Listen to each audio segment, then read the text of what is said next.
জাদু পাত্র। এক সময় একটি মিষ্টি বাচ্চা মেয়ে ছিল, যার নাম ছিল মেলোডি। সে তার মায়ের সঙ্গে একটা ছোট্ট কুটিরে থাকতো।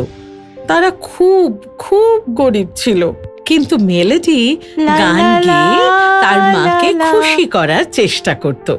প্রত্যেক দিন মেলোডি খাবারের খোঁজ করতে জঙ্গলে যেত। সে যা পেত তাই নিয়ে আসতো, কিন্তু তাদের পেট কখনো ভরতো না। একদিন এত কষ্টের মধ্যে থাকতে না পেরে মেলোডি বাড়ির থেকে বেরিয়ে পড়ল। জঙ্গলে গেল কিছু খাবার খুঁজতে। জঙ্গলে অনেক খোঁজাখুঁজির পরও কোনো খাবার খুঁজে পেল না। অবশেষে মেলোডি ভেঙে পড়ল। সে একটা পাথরের উপর বসে কাঁদতে শুরু করে দিল। কাঁদার সময় সে নিজের মিষ্টি মধুর গলায় একটা দুঃখের গান গাইছিল। তার গান শুনে জঙ্গলের একটা পরী তার সামনে চলে এলো। তাকে বলল, বাছা, তোমার কি হয়েছে? তুমি কাঁদছো কেন? আর তুমি এই জঙ্গলে একা একা কি করছো? আমি এখানে আমার মায়ের জন্য খাবার খুঁজতে এসেছি। আমরা খুব গরিব আর খুবই ক্ষুধার্ত। মেলোডি রেগে গিয়ে ওই পরীকে বলল, চিন্তা করো না, পরী বলল। আর সে তার জাদুদণ্ড দিয়ে একটা নুড়িকে একটা বড় জাদু পাত্রে পরিণত করলো। মেলোডি জাদু দেখে অবাক হয়ে গেল। এই পাত্রটা বাড়ি নিয়ে যাও, দেখবে তোমরা আর কখনো ক্ষুধার্ত থাকবে না। আমাকে ভুল বুঝবেন না, কিন্তু যদি পাত্রের মধ্যে রান্না করার জন্য কোনো খাবার না থাকলে সেটা নিয়ে কি করব? মেলোডি করুণ গলায় বলল। যেটা শুনে পরী বলল, এটা হলো একটা জাদু পাত্র। তুমি যখনই কিছু খেতে চাইবে বলবে, পাত্র রান্না করো। আর যখন সেটা তৈরি হয়ে যাবে বলবে, পাত্র রান্না থামাও। মেলোডি পরীর দেয়া এই উপহার পেয়ে খুব খুশি হলো। আর সে তার মিষ্টি গলায় পরীকে জিজ্ঞাসা করলো, হে প্রিয় পরীমা, আমি জানি না আমি তোমাকে কি করে ধন্যবাদ জানাবো। দয়া করে আমাকে বলো, আমি এর পরিবর্তে তোমার জন্য কি করতে পারি? এর পরিবর্তে আমি কিচ্ছু চাই না, কিন্তু তুমি যদি চাও আমাকে রোজ একটা সুন্দর গান শোনাতে পারো। মেলোডি আর কোনো প্রশ্ন করার আগেই জঙ্গলের পরী অদৃশ্য হয়ে গেল। এরপর মেলোডি যখন শুধু একটা খালি পাত্র নিয়ে বাড়ি ফিরল, তার মা খুবই হতাশ হয়ে পড়ল আর বলল, যদি রান্না করার মতো কোনো খাবারই না থাকে তাহলে পাত্র নিয়ে কি করব?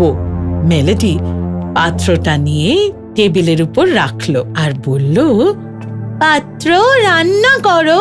কিচ্ছু হলো না। মেলোডির চিন্তা হলো, কিন্তু তারপর পাত্রটা কাঁপতে শুরু করলো আর হিসির শব্দ করে উঠল। পাত্র থেকে ধোঁয়া বেরোলো আর সেখানে এমন সুন্দর খাবার দেখা গেল যা তারা আগে দেখেনি। মেলোডির মা বুঝতে পারলো যে এটা একটা জাদু পাত্র। সে এত বেশি ক্ষুধার্ত ছিল যে লোভ সামলাতে না পেরে সেটা আঙুল দিয়ে চাটতে শুরু করে দিল। খাবারের স্বাদ এতটাই ভালো লেগে গেছিল যে সে তখন মেলোডি যে পরে আরেকটা নির্দেশ দিল সেটা শুনতেই পেল না। পাত্র রান্না থামাও। তারপর যতক্ষণ না পাত্রটা খালি হলো আর তাদের পেট ভর্তি হলো, তারা খেতেই থাকলো। মেলোডির মা খুশিতে পেটে হাত বোলালো। তখন মেলোডি ভাবলো, ও এবার তো আমাকে জঙ্গলের পরীকে গান শোনাতে যেতে হবে। তাই সে বাড়ি ছেড়ে আবার জঙ্গলে গেল। এদিকে বাড়িতে তার মা এটা ভেবে খুশি ছিল যে তাদেরকে আর কখনো খাবার নিয়ে চিন্তা করতে হবে না। সে নতুন পাত্র রাখার জন্য আগে যে পাত্রগুলোতে রান্না করত সেই সব পুরনো পাত্রগুলোকে ছুঁড়ে ফেলে দিল। তারপর সে নতুন পাত্রটাকে পালিশ করে পরিষ্কার করলো। এত পরিশ্রম করে তার আবার খিদে পেয়ে গেল। পাত্র রান্না করো, সে বলল, আর সঙ্গে সঙ্গে পাত্রের মধ্যে সুন্দর খাবার রান্না হতে শুরু করলো, ঠিক আগের মতো। সে কোনো পাত্র না এনে সরাসরি পাত্রের মধ্যে থেকেই খেতে শুরু করলো। দারুণ খেতে। কিন্তু সে যত তাড়াতাড়ি খাচ্ছিল, পাত্রটা আবার তত তাড়াতাড়ি ভরে যাচ্ছিল আর ফুটছিল। পাত্র উপচে পড়ে যাচ্ছিল। ওরে বাবা, মেলেডি এই পাত্রটা থামিয়েছিল কিভাবে? পাত্র আর না। কিন্তু পাত্রটা রান্না করেই চলল। পাত্র যথেষ্ট, যথেষ্ট পাত্র। কিন্তু পাত্রটা থেকে খাবার উপচে টেবিলে পড়ছিল। সত্যি যথেষ্ট হয়েছে। খাবারটা মেঝেতে পড়ে যাচ্ছিল। মেলেডির মা এরপর খুব ভয় পেয়ে গেল। থামাও, বন্ধ করো, আর চাই না, সে আদেশ দিল। যখন সে বুঝতে পারল যে সে খুব বড় একটা ভুল করে ফেলেছে, সে সেখান থেকে পালিয়ে গেল। খাবারটা বাড়তে বাড়তে বাড়ির দরজা জানলা দিয়ে বেরিয়ে এসে গ্রামের রাস্তায় পড়ল, আর খাবারের বন্যা গোটা গ্রামকে ভাসিয়ে দিল। মানুষ তাদের বাড়ির ছাদে উঠে ভয়ে চিৎকার করতে শুরু করলো। মেলেডি শুনতে পেল গ্রামবাসীরা ভয়ে চিৎকার করছে। সে জঙ্গল ছেড়ে তাড়াতাড়ি গ্রামে ফিরল। সে একটা কাঠের তক্তা আর গাছের ডালের সাহায্যে নিজের বাড়ির দিকে রওনা দিল। বাড়ির বাইরে এসে সে চিৎকার করে বলল, পাত্র, রান্না থামাও। আর পাত্র ঠিক সেটাই করল। রান্না শেষ হলো।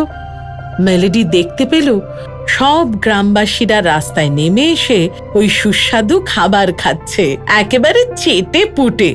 গোটা গ্রাম খাবারটা খেয়ে খুব খুশি হলো, আর তারা গোটা শীতকাল জুড়ে সেটাই খেয়ে খেয়ে কাটালো। আর তারপর গ্রামে আর কেউ ক্ষুধার্ত থাকলো না। সমাপ্ত। If you enjoyed this story, please like and subscribe our channel and press the bell icon to get future updates. And don't forget to comment.